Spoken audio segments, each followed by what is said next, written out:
एक आदमी ने गुप्त दान दिया, सो बोले हमारी ओर से गुप्त दान, नाम नहीं लिया जाता। बोले ना लो। थोड़ी देर में बोले कि घोषणा तो कर दो कि गुप्त दान दिया है किसी ने।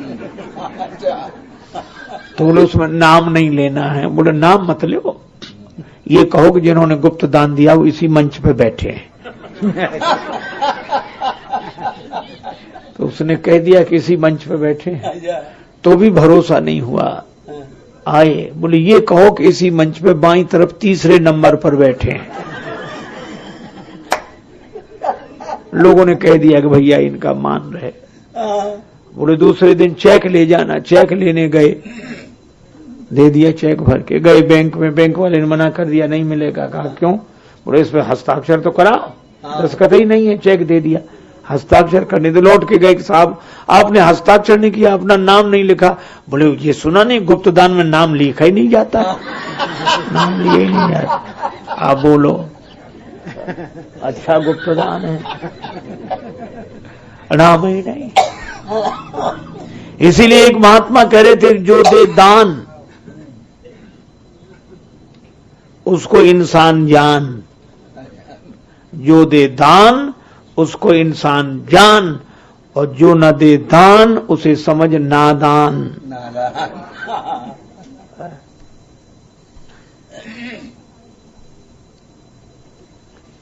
एक काशी में थे नंदन जी, उनके पास एक कवि गए। उन्होंने कवि को कुछ नहीं दिया, तो किसी ने कहा कुछ नहीं मिला। बोले नाम ही ऐसा है।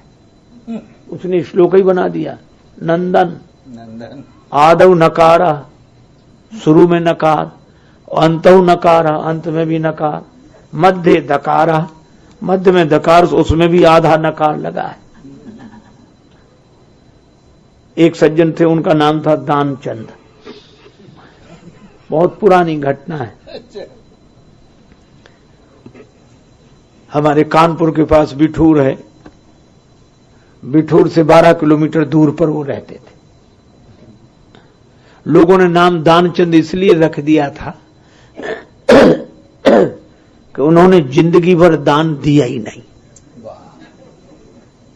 डरते थे। कभी भी बाहर जाएं तो डर लगे कि कोई ना कोई दान मांगेगा।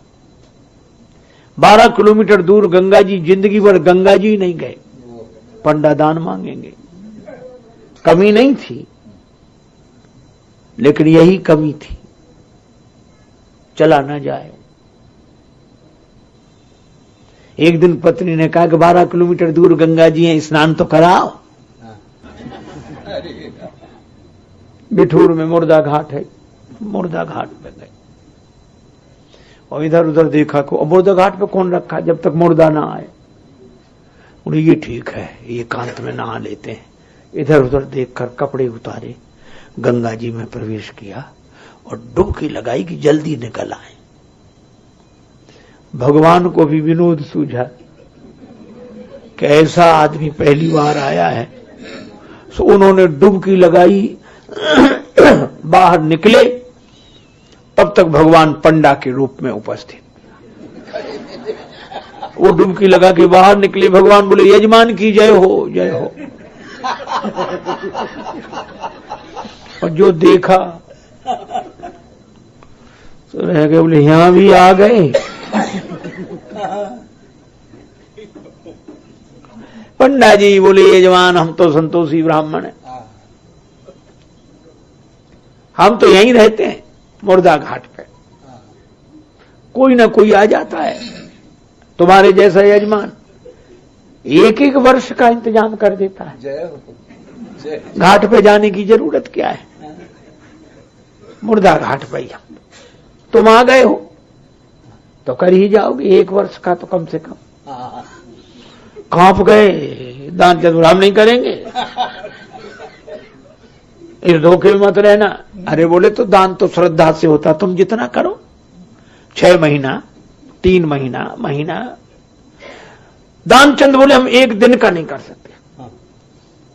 अरे मत करो तो कुछ तो देना पड़ेगा, नहीं तो हम गंगा जी से बाहर नहीं निकलने देंगे। अब दानचंद ने सोचा बड़ी मुश्किल, निकलने नहीं दे रहे तो कहा उधार करेंगे, उधार, चलो उधार ही करो। तो बोले एक धेला,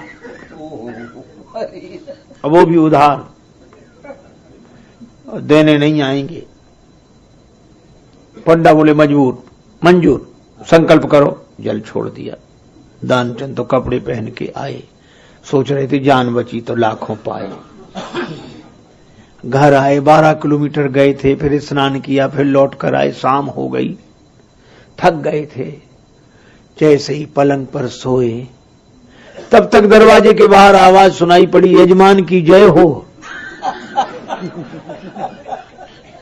पत्नी से बोले देखो कौन है? तो देखा पंडा जी, हमारे यजमान है, दान करके आए थे, हम लेने आए हैं।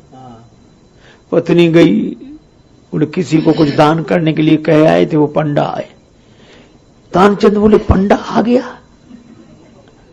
आ गए।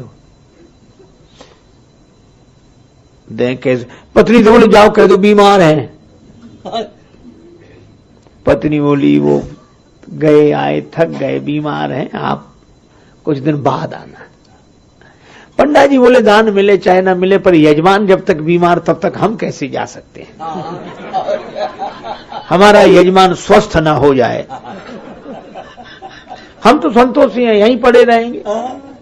हमारी भिक्षा का इंतजाम कर दो, यहीं बना लेंगे, हम तो अपने हाथ से बना लेते हैं, आपको कोई कष्ट नहीं देंगे, बना लेंगे, आप तो सामग्री भेजवाओ। पत्नी गई कि दे देव धेला ने, वो यहीं सामग्री लेके बैठेगा। वो दानचंद बोले दे तो नहीं सकता। तो बोले क्या करोगे? तो बोला हमको श्वास रोकनी आती। श्वास रोकनी? बोले हाँ। श्वास रोक के रह गया, कह दो कि मर गए। अब बोलो श्वास रोके पड़ा। पत्नी गई, सो रो कर बोली बुरा सा मुंह बना के, मर गए पंडा जी, वो तो मर गए। पंडा जी बोले अरे राम राम राम, यजमान चले गए?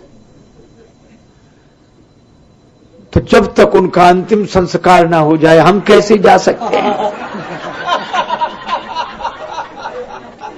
रात्रि का समय है, तुम कहां कहां किसी किसी बुलाओगे? हम सूचना किए देते। और पंडा जी तो अमित रूप प्रगटे ते ही काला, अनेक रूपों में प्रकट हुए, पूरे गांव में कहा कि दानचंद मर गए, दानचंद मर गए। थोड़ी देर में पूरा गांव इकट्ठा, और वो भी ऐसा विचित्र, दानचंद की सांस न छोड़ा, सांस रोके पड़ा। गांव वालों ने उसे उठाया, ठठरी पर धरा, उसकी पत्नी रोवे, अब सचमुच रोवे, और चिल्ला चिल्ला के कहे कि ये मरे नहीं हैं, ये मरे नहीं हैं। और लोग कहें ये तो तुम्हारा मोह है, जाने वाला तो गया। अब वो चिल्ला चिल्ला के कह के नहीं मरे, वो तो गए, और वो सांस न छोड़े, बांध ही लिया, ठठरी पे धर के चले, और भगवान पीछे पीछे, पंडा जी। और जब उसको अर्थी पे रख दिया, वहां आग लगने वाली थी, भगवान ने सोचा कि इससे तो हम ही हार गए भैया।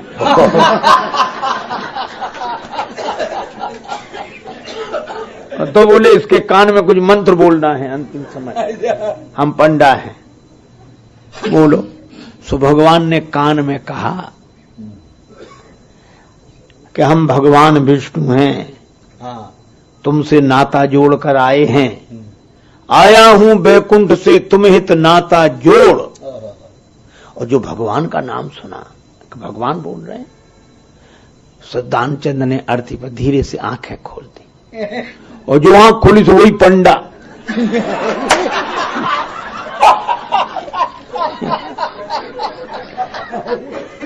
तो फिर आंख बंद कर ली।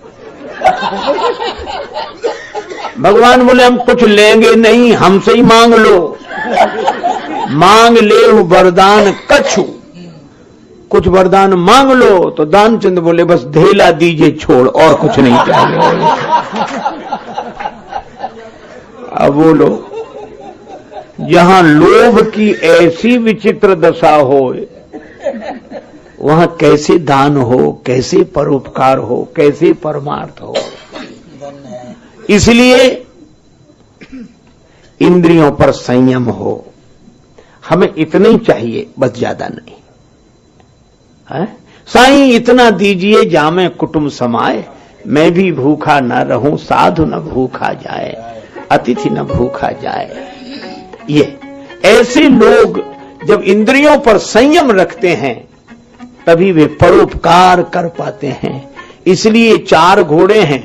बल के साथ विवेक, अर्थात वैराग्य का बल होगा तो विवेक साथ में रहेगा, और इंद्रियों का संयम होगा तो परोपकार साथ रहेगा।